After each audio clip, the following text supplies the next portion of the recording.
ایک واقعہ عرض کرنا چاہوں گا۔ ایک دن ایک اعرابی سرکار دو عالم صلی اللہ علیہ وسلم کے پاس آیا، جس کا آپ صلی اللہ علیہ وسلم نے قرض دینا تھا۔ تو وہ آ کر شدید تقاضا کرنے لگا، یہاں تک کہ آپ صلی اللہ علیہ وسلم سے کہا میں آپ صلی اللہ علیہ وسلم سے جھگڑا کروں گا مگر یہ کہ آپ صلی اللہ علیہ وسلم ادا کر دیں۔ دیکھو اس سے معلوم یہ ہوا کہ آپ صلی اللہ علیہ وسلم بھی قرض لیتے تھے، کیونکہ قرض لینا ایک سنت طریقہ ہے۔ اگر کسی مجبوری کے وقت اور نیت یہ ہو کہ ٹائم پہ واپس کر دیں، اس کا مسئلہ یہ تھا کہ آپ صلی اللہ علیہ وسلم نے جو قرض دینا تھا اور اس کا ٹائم نہیں آیا تھا، لیکن وہ پہلے مانگنے کے لیے آ گیا، پھر آپ صلی اللہ علیہ وسلم سے زیادہ تقاضا کرنے لگا اور اونچا بولنے لگا۔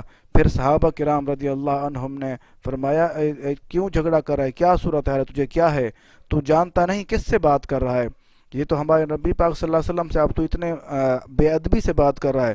تو آپ صلی اللہ علیہ وسلم نے ارشاد فرمایا اس کا حق ہے۔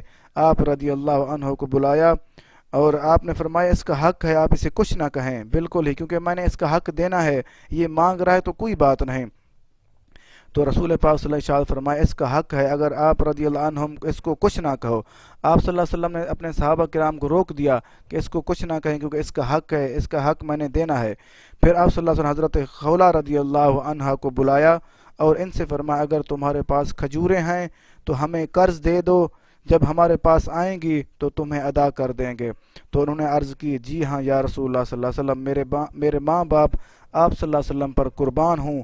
بس انہوں نے آپ صلی اللہ علیہ وسلم کو کھجوریں قرض دیں تو آپ صلی اللہ علیہ وسلم نے اس اعرابی کو قرض ادا کیا اور اسے کھلایا بھی۔ تو اس نے کہا کہ آپ صلی اللہ علیہ وسلم نے مجھے پورا بدلہ عطا فرمایا، اللہ تعالیٰ آپ صلی اللہ علیہ وسلم کو پورا بدلہ دے۔ تو آپ صلی اللہ علیہ وسلم نے ارشاد فرمایا یہی نیک لوگ ہیں، کیونکہ وہ قوم پاک نہیں ہو سکتی جس میں کمزور اپنا حق پریشان ہوئے بغیر نہیں لے سکتے۔ سبحان اللہ، دیکھو ہمیں یہ سبق دے دیا، اگر کسی کو قرض دینا ہے تو ہمارے پاس موجود نہیں ہے، ہم کسی سے قرض لے کے اس کو دے سکتے ہیں، کیونکہ مقصد یہ ہے کسی کو تکلیف نہ دیں۔ آپ صلی اللہ علیہ وسلم نے ارشاد فرما دیا اگر کوئی بندہ کسی کو تکلیف دیے بغیر دے دیتا ہے تو اللہ تعالیٰ اس سے بہت زیادہ خوش ہوتا ہے اور راضی ہوتا ہے۔ یہ سنن ابن ماجہ شریف ابواب الصدقات حدیث نمبر 2426۔ ایک اور واقعہ عرض کرنا چاہوں گا۔ حضرت سیدنا جابر رضی اللہ عنہ ارشاد فرمایا ایک دن ایک آدمی فوت ہوا، ہم نے غسل اور کفن دیا، پھر ہم اس کو سرکار دو عالم صلی اللہ علیہ وسلم کی خدمت میں لے گئے تو آپ صلی اللہ علیہ وسلم سے عرض کی یا رسول اللہ صلی اللہ علیہ وسلم اس کا جنازہ پڑھائیں۔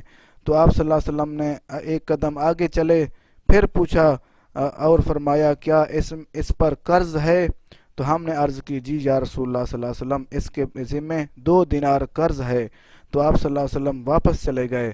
پھر حضرت سیدنا ابو قتادہ رضی اللہ عنہ نے اس کی ذمہ داری لی تو انہوں نے فرمایا کہ میں اس کا قرض ادا کرتا ہوں۔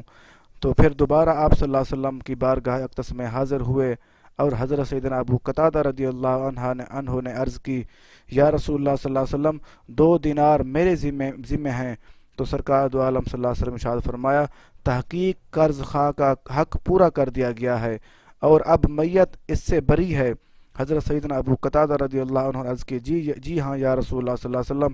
پھر آپ صلی اللہ علیہ وسلم نے اس کی نماز جنازہ پڑھائی۔ سبحان اللہ، دیکھو ہمیں تھوڑا سا غور کر لینا چاہیے، اگر ہم نے کسی کو قرض دینا ہے تو ہمارا سمجھ لیں جنازہ بھی جائز نہیں ہے، کیونکہ آپ سرکار دو عالم صلی اللہ علیہ وسلم نے دیکھو ان کا جنازہ پڑھانے سے انکار کر دیا۔ آپ صلی اللہ علیہ وسلم فرمایا ابھی یہ میت جو ہے نا یہ پڑی ہے، یہ اس سے آزاد نہیں ہے کیونکہ یہ بندھی ہوئی ہے، یہ آزاد ہوگی تو پھر تب جنازہ پڑھائیں گے۔ پھر حضرت ابو قتادہ رضی اللہ عنہ نے ان کا قرض ادا کیا، پھر آپ صلی اللہ علیہ وسلم ارشاد فرمایا اب یہ آزاد ہے اس سے، پھر آپ صلی اللہ علیہ وسلم جنازہ پڑھایا۔ یہ مسند امام احمد بن حنبل جلد نمبر 5 صفحہ نمبر 83 حدیث نمبر 14543۔